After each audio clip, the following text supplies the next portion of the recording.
Is there a need for one stream for testing and then treatment to keep them away from the public setting, public hospitals? I think largely we've definitely moved to a stream for testing. Obviously, with all the standalone clinics where people can get tested, you're looking at people with upper respiratory tract symptoms, and so they are getting tested separate from emergency departments.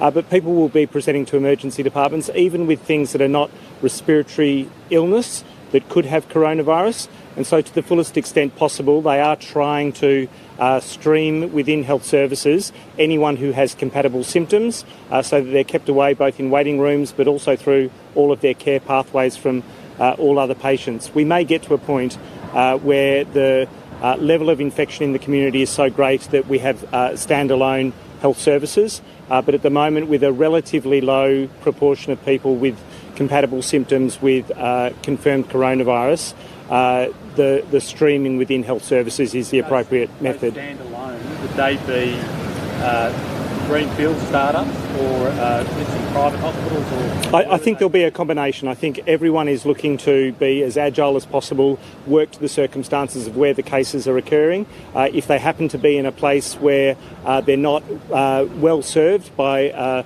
a health service that's very nearby, they might be a new stand-up service. But mostly I think they'll be set nearby health settings because people go there normally. What should GPs do if they get the phone call?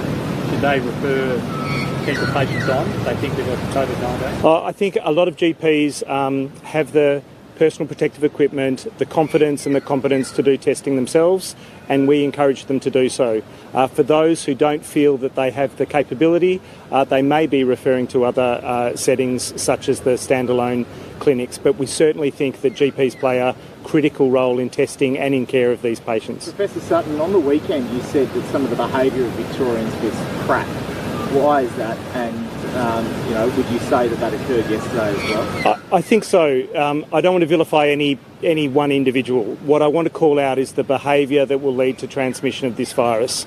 And hundreds of people gathering together, hundreds of people driving down to one location is exactly the kind of setting where transmission will occur.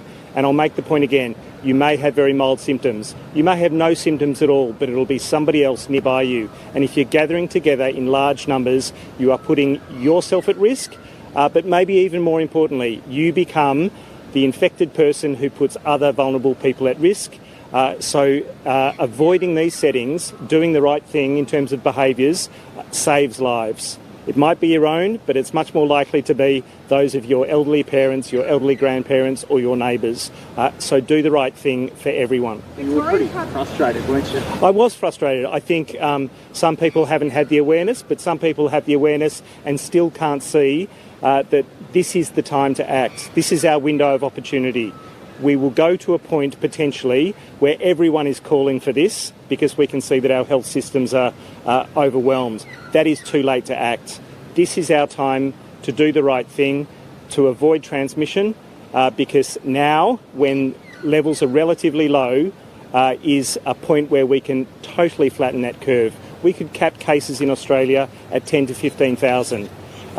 The alternative is hundreds of thousands, and that means hundreds of deaths or thousands of deaths. So to save hundreds and thousands of lives, this is the time to act.